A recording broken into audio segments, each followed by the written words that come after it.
Hello friends, welcome to my YouTube channel carry on. आज हम बात करने वाले हैं उत्तल दर्पण के उपयोग। ठीक है, तो देखो दैनिक जीवन में हम उत्तल दर्पण का उपयोग कहाँ कहाँ पे कर रहे हैं इसके बारे में आज हम बात करेंगे।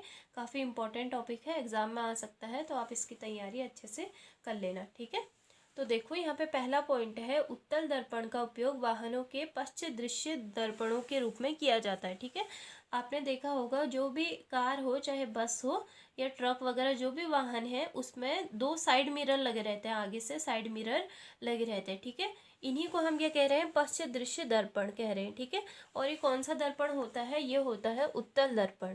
ठीक है, कौन सा दर्पण है, उत्तल दर्पण होता है।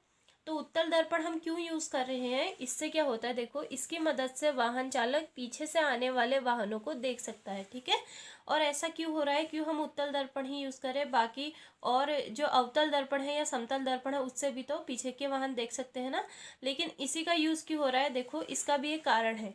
इसका क्या कारण है, उत्तल दर्पण का दृष्टि क्षेत्र क्या होता है, बहुत बड़ा होता है। ठीक है, इसमें बहुत दूर तक की वस्तुओं को हम देख सकते हैं, बहुत बड़ा एरिया एक छोटे से दर्पण में हम कवर कर सकते हैं। ठीक है, दूसरा क्योंकि दर्पण क्या होता है, बाहर की ओर वक्रित होता है, और इसमें आपने देखा होगा जब मैंने आपको उत्तल दर्पण में प्रतिबिंब बनाना सिखाया था तो उसमें कौन सा प्रतिबिंब प्राप्त हो रहा था, ये सीधा तथा छोटा प्रतिबिंब बनाते हैं। ठीक है, तो इस वजह से हम क्या कर रहे हैं, साइड मिरर में उत्तल दर्पण का ही यूज कर रहे हैं। क्यों, क्योंकि एक बहुत बड़ा एरिया क्या कर रहा है, कवर कर रहा है। इसमें चीजें जो भी हमें वस्तुएं दिखेंगी वो क्या दिखेंगी, बहुत छोटी ही दिखती हैं, लेकिन प्रतिबिंब कैसा प्राप्त होता है, वस्तु का सीधा प्राप्त होता है। इस कारण क्या होता है, जो वाहन चालक है वो अपने पीछे तक, ठीक है, बहुत दूर तक के एरिया को आसानी से देख सकता है। ठीक है, तो इसका उपयोग कहाँ पे किया जाता है, जो साइड मिरर है उसके रूप में किया जाता है। ठीक है, तो ये पहला पॉइंट है, यहाँ तक आया समझ में। उसके बाद दूसरा पॉइंट देखो, उत्तल दर्पण का उपयोग तीक्ष्ण मोड़ पर दूसरी तरफ से आने वाले वाहनों को देखने में किया जा सकता है। ठीक है, उत्तल दर्पण आपने देखा होगा कि जहाँ पे बहुत जैसे पहाड़ों में होता है, बहुत ज़्यादा घुमावदार मोड़ होते हैं। ठीक है, तो इन घुमावदार मोड़ पर क्या लगाया जाता है, इस तरीके से आपने देखा होगा कि रोड साइड पे ऐसे मिरर लगाए जाते हैं। ठीक है, तो ये कौन से होते हैं, ये भी उत्तल दर्पण ही होते हैं। इसका रीज़न क्या है, एक तो ये छोटा और सीधा प्रतिबिंब बनाते हैं। ठीक है, और दूसरा इसका रीज़न है कि इसमें क्या है, ये बहुत बड़ा क्षेत्र क्या कर लेते हैं, अपने आप में कवर कर लेते हैं। इसमें हम क्या देख सकते हैं, बहुत बड़े बड़े एरिया को हम उत्तल दर्पण में आसानी से देख सकते हैं। तो इस तरीके से सेफ्टी के लिए यहाँ पे भी उत्तल दर्पण का उपयोग किया जाता है। कहाँ पर, तीक्ष्ण मोड़ों पर। ठीक है, थर्ड उपयोग इसका है, उत्तल दर्पण का उपयोग सड़क तथा बाजारों पर लगे प्रकाश लैंपों में परावर्तक तलों के रूप में किया जाता है। तो देखो इसका उपयोग हम किस तरीके से करेंगे, यहाँ पे मैं आपको समझाती हूँ। जैसे ये है, आपने देखा होगा जो स्ट्रीट लाइट लगी रहती हैं, यह वहाँ पे इस तरीके से लगी रहती है। जैसे ये है, यहाँ से इस तरीके से, इस तरीके से। ठीक है, इनमें इस तरीके से प्रकाश आता है ना, तो यहाँ पे इस तरीके से लाइट लगी रहती है, इस तरीके से यहाँ पे प्रकाश आता है।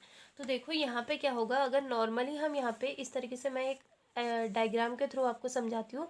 माना ये एक बल्ब है, ठीक है, और इस तरीके से अगर इसमें से प्रकाश किरणें निकलेंगी तो यहाँ तक इस तरीके से निकलेंगी ना, यहाँ से। लेकिन अगर मैं इसी बल्ब के यहाँ पे, ठीक है, माना यही बल्ब मैंने दोबारा बनाया, ये एक मैंने नॉर्मल एक डायग्राम के थ्रू समझा रही हूँ, ऐसे मैंने एक बल्ब बनाया। ठीक है, अगर मैं इसके पीछे क्या लगा दूँ, उत्तल दर्पण लगा दूँ इस तरीके से,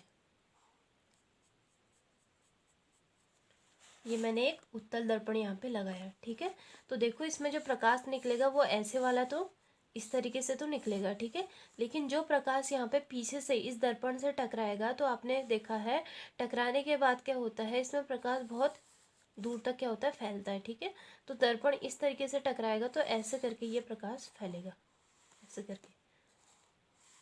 तो क्या होगा, इस तरीके से टकराने के बाद क्या होगा, आपकी जो प्रकाश किरणें हैं वो काफ़ी बड़ा एरिया क्या कर रही हैं, कवर कर रही हैं। तो इसलिए स्ट्रीट लाइट पे क्या होता है, इस तरीके से उत्तल दर्पण का उपयोग होता है, जिस कारण क्या होता है, प्रकाश काफ़ी दूरी तक क्या होता है, फैलता है। ठीक है, तो इसलिए इसके परावर्तक तलों के रूप में किसका प्रयोग किया जाता है, उत्तल दर्पण का प्रयोग किया जाता है, ठीक है, जिससे जो प्रकाश है वो क्या होता है, अधिक क्षेत्र में फैले।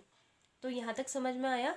चौथा उपयोग यहाँ पे है कि बड़े शॉपिंग स्टोर में ग्राहक की गतिविधियों को मॉनिटर करने के लिए किसका प्रयोग किया जाता है, उत्तल दर्पण का ही प्रयोग किया जाता है, ठीक है।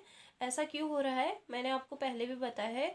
उत्तल दर्पण क्या करता है, बहुत बड़ा एरिया कवर करता है, ठीक है, और इसमें प्रतिबिंब कैसा बन रहा है, छोटा और सीधा प्रतिबिंब प्राप्त हो रहा है। तो इस कारण इसका जो दृष्टि क्षेत्र होता है बड़ा होता है, मैंने बताया ना। तो इसी वजह से जो बड़ी बड़ी शॉप्स हैं वहाँ पे ग्राहक की गतिविधियों को मॉनिटर करने के लिए किसका प्रयोग किया जाता है, उत्तल दर्पण का प्रयोग किया जाता है, ठीक है। यहाँ तक आपको समझ में आया, ये है उत्तल दर्पण के उपयोग। तो आज के लिए इतना काफ़ी है। Thank you so much.